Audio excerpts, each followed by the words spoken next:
Okay, first let me introduce. Zain is a friend. Okay. He's a neighbor, and she's a new neighbor. So. Yeah. Hi, Dimitri. Hi. You're a You neighbor? live? Yeah. You live here? Yeah, it's been here for about 3 months, yeah. Oh, okay. Would you like to have tea with us? Yeah, sure. So the thing is that we're trying to make a video about my PhD to discuss to discuss like my themes and main themes and correlated to my own life. Because we're talking about women empowerment and women's stories. So this is the plan. This was the plan. So basically the thing that I wanted to do is to try to explain my theoretical concept, which is related to Spivak work. That's why I'm putting this, I wrote the book. It's Can the Subaltern Speak? Yeah, so it's Can the Subaltern Speak. I mean, I think Spivak wanted to talk about something about how we filter, what voices are being heard. And so even if you speak, even you're able to speak and they let you speak, within a social, economical, political context, is your voice heard from the other side? Yeah. And is it like heard on your own terms? And something else, what type of filters they put for the voices, you know? Especially if you talk about like maybe politicians talking about you and on behalf of you. We chose a couch to speak. We spoke as we wanted. We listened to each other. The camera listens. We are two women sitting in a couch, speaking. Even if you speak for someone or represent someone, there's still something missing. She was talking about the intellectual speaking about the rural people or people who are not intellectual and trying to bring their point of view or talk about their perspectives. But I think it's very let's say tricky, because you'll never be able to talk about someone. But the thing, even if you, let's say, if an intellectual speaks about someone, right, and then, how we say, you want those people, the audience you're speaking on behalf, to come and speak for themselves. You know, maybe they go out for a demonstration, let's say, and they start speaking. But when they want to be part of the system, they can't be part of, even if you let them out to speak about themselves, when they want to be part of the system, they can't be part of the system, because they have to go and speak the same way as the intellectual. So at the end of the day, you still need an intellectual or someone to represent their voices. I wonder how she would like to speak, if she had no pressure to speak, if she had no pressure to speak about something in specific. If she could just speak about whatever she wanted, what would she like to tell us?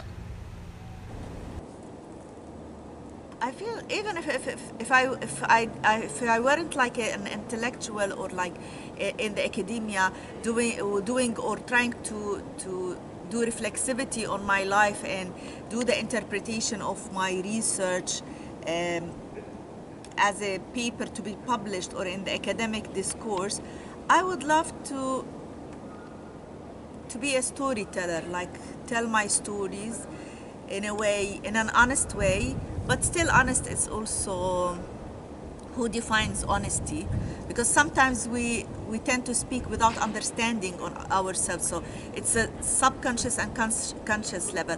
But I mean, I would love to speak in a way or tell a story for the aim of helping or learning or developing the other, or sharing at least knowledge.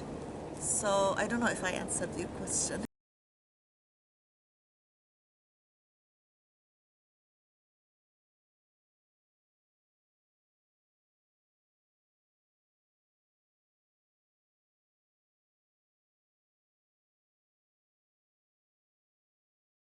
I think it's something I suffered a lot, or not suffered, like it was one of the main issues that I've wished always to have is this kind of honest, open conversations with my family, which means that, I mean, my dad now is having a dementia, and I think it's in the late stages.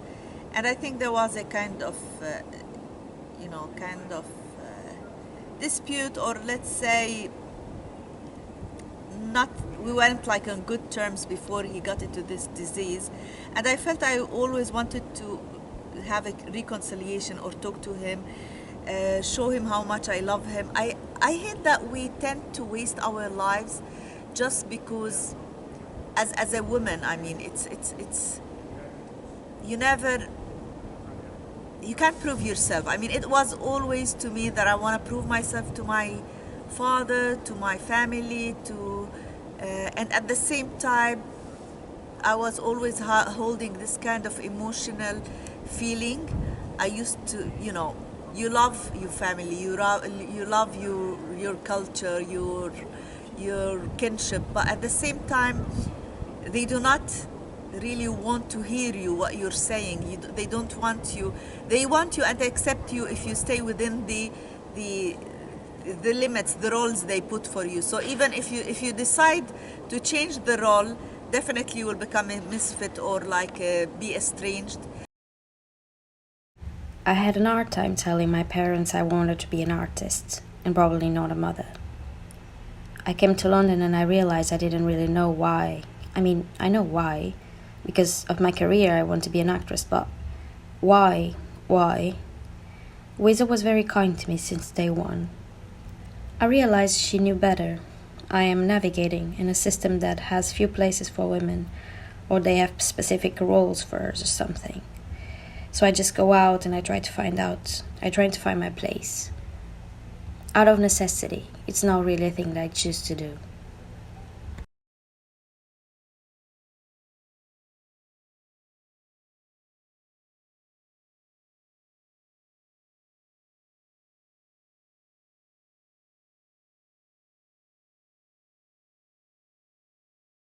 Part of my research was navigation and women navigation. That's why, I mean, a lot of navigation is good, that you navigate constraints and you navigate opportunities. But at the same time, it's really, how we say, difficult. It's really overwhelming for women. So when women face this kind of doing the navigation out of necessity, not only because this is the thing they want to do. I mean, I've been navigating opportunities. I'm here to do the PhD, to finish my PhD.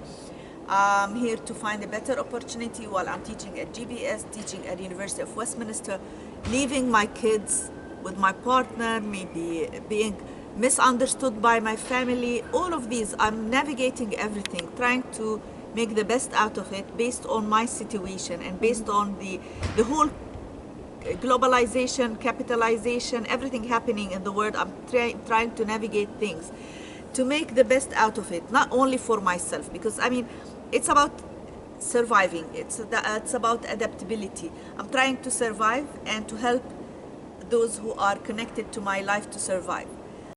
When you're living in an area with limited resources and constraints, this is what you ought to do. This is what you need to do.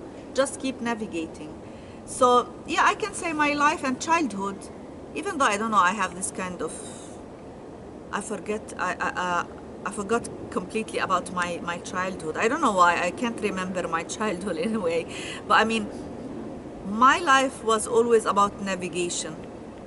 That's why my research, women I did research were part of my research, and my documents, I was navigating something, looking for answers about myself and about my research. Whenever you're doing something that is different or is not acceptable, or maybe people cannot find an explanation for, they immediately kick you out of this, or try to they will find a way to treat you in a way that you're different, as a misfit or something.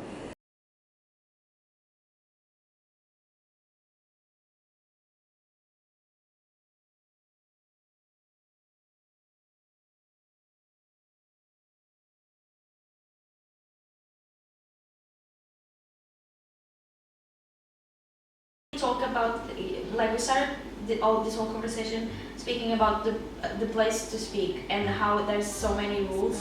And even us, like we do not plan that, but we are doing that, like using specific terms and stuff. Yeah, definitely. We can just Academia is capitalist. Yeah, is it's so weird now, colonizing. because I feel like the times that I was more political was when I was having like conversations that were even like emotional, like speaking about a thing like emotionally. I'm not using any terms, but I am touching all those points, like.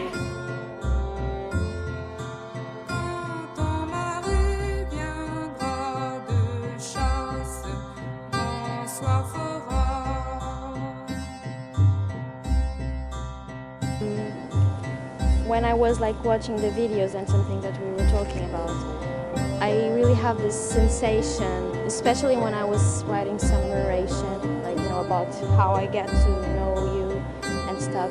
That really sometimes we just, and I was thinking myself what I would like to talk about if I had the chance and if I didn't have the pressure. And I think that I would like to talk about love.